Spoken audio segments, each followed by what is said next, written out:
Nothing hurts worse in football than scoring the game-winning touchdown only to watch officials wave it off. A penalty flag flies. A replay review goes against you.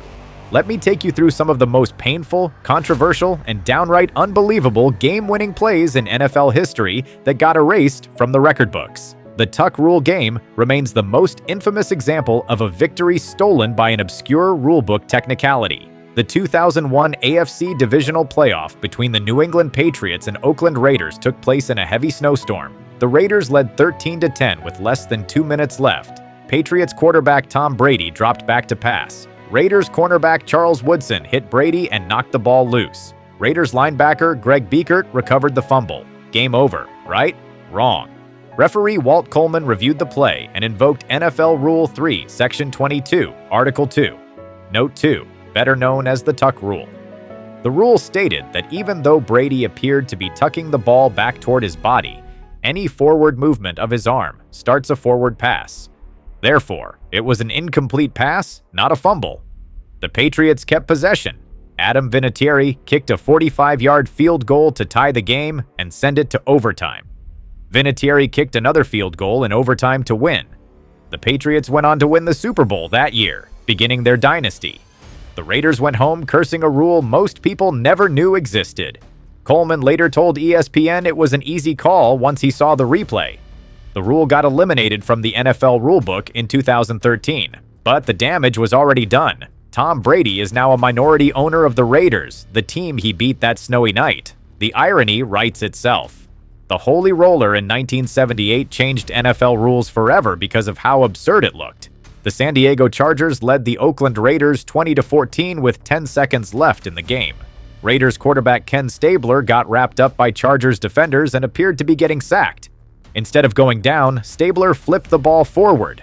Running back Pete Banaszak punched the ball forward again. Tight end Dave Casper fell on the ball in the end zone for a touchdown. The Raiders won. But everyone watching knew something felt wrong. Stabler clearly fumbled on purpose to keep the play alive. His teammates illegally batted it forward. The whole sequence violated the spirit of football even if officials ruled it legal at the time. The play inspired legendary radio announcer Bill King to deliver one of the greatest calls in sports history, describing the zany, unbelievable dream of a play. The NFL passed a rule the following offseason that restricted fumble advances by the offense after the 2-minute warning or on fourth down. You cannot intentionally fumble forward anymore. The Holy Roller died so the integrity of the game could live. The Fail Mary in 2012 became the most controversial call of the replacement referee era. The Seattle Seahawks trailed the Green Bay Packers 12-7 with 8 seconds left. Russell Wilson threw a Hail Mary into the end zone from the 24-yard line. Packers safety M.D. Jennings and Seahawks receiver Golden Tate both jumped for the ball. Jennings clearly caught the ball first for an interception, but Tate pushed off and grabbed at the ball while both players fell to the ground. One referee signaled a touchdown. Another referee signaled a touchback. After a review that somehow did not overturn the obvious interception, officials awarded Seattle a touchdown. The Seahawks won 14-12. The call sparked outrage across the entire NFL. Packers players went ballistic on Twitter. The play marked the first time in NFL history that two teams simultaneously won and lost the same game depending on which referee you asked. The controversy helped end the referee lockout. Regular officials returned the following week, but the Packers lost a game they clearly won. Seattle got a victory they clearly stole. The moment lives in infamy as proof that replacement referees should never work NFL games again. The Bert Emanuel catch in the 1999 NFC Championship game cost Tampa Bay a Super Bowl appearance. The Buccaneers trailed the St. Louis Rams 11-6 with less than a minute left. Tampa Bay was driving down the field with a chance to win. Bert Emanuel made a 13-yard reception that appeared to keep the drive alive. But replay review determined that the nose of the ball touched the ground, even though Emanuel clearly controlled it through the entire process of the catch. Officials ruled it incomplete. The Buccaneers' hopes died. The Rams advanced to the Super Bowl. Fans and analysts screamed about the call for years. Emanuel maintained complete control of the football the entire time. The ground cannot cause a fumble, but apparently, it can cause an incompletion, according to the rules at the time. The NFL eventually changed the catch rules partly because of plays like this. But that did not help the Buccaneers, who got robbed of their Super Bowl chance. The Dez Bryant catch in the 2014 divisional playoff between the Dallas Cowboys and Green Bay Packers remains one of the most debated calls in recent memory. The Cowboys trailed by 5 points late in the fourth quarter, facing 4th and 2. Tony Romo threw a pass to Dez Bryant along the sideline. Bryant leaped, caught the ball, took multiple steps, reached toward the goal line, and then the ball came loose when he hit the ground.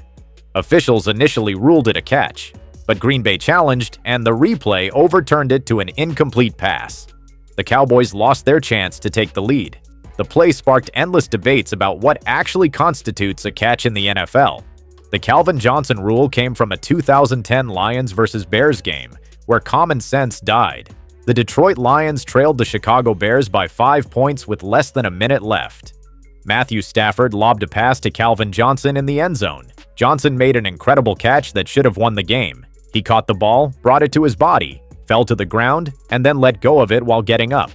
Officials ruled it incomplete because Johnson did not maintain possession all the way through getting up off the ground. The rule defied logic. Johnson caught the ball. He had control. He was already down. But according to the rule at that time, you had to hold the ball until you stood completely up and walked away from it, apparently. The Devin Hester fake return in 2010 showed the creativity that holding penalties destroy. The Chicago Bears trailed the Green Bay Packers by 10 points with just over a minute left. Desperate for a quick score, Chicago called a fake punt return. Devin Hester, the most feared returner in NFL history, pretended to catch the ball.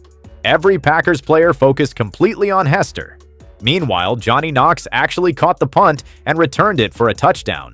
The play was pure genius. The execution was flawless. The Bears would have been right back in the game, but a holding penalty brought it all back. The Patrick Mahomes lateral to Kadarius Toney in 2023 might be the most creative play called back in recent years. The Kansas City Chiefs trailed the Buffalo Bills 20-17 with 1 minute 25 seconds left. Patrick Mahomes completed a pass to Travis Kelce for 25 yards. 3 Buffalo defenders surrounded Kelce. Out of nowhere, Kelce threw a perfect lateral pass across the field to Kadarius Toney. Toney ran 24 yards for a touchdown.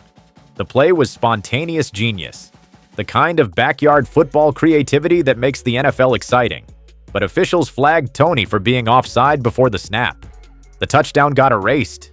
The Chiefs lost.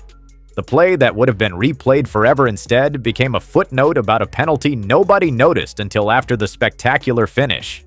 The coin flip heard around the world happened on Thanksgiving 1998 between the Pittsburgh Steelers and Detroit Lions. The game went to overtime. Steelers running back Jerome Bettis called the coin toss. Referee Phil Luckett heard Bettis call heads-tails. Bettis claims he only said tails. The coin landed tails. Luckett gave the ball to Detroit. The Lions kicked a field goal 2 minutes 52 seconds into overtime to win 19-16. Bettis and the Steelers went home fuming. The controversy played out on national television during Thanksgiving, giving it maximum exposure. Even now, people debate what Bettis actually said and what Luckett actually heard. The Steelers felt robbed of their chance to win in overtime because of a coin flip nobody could agree on.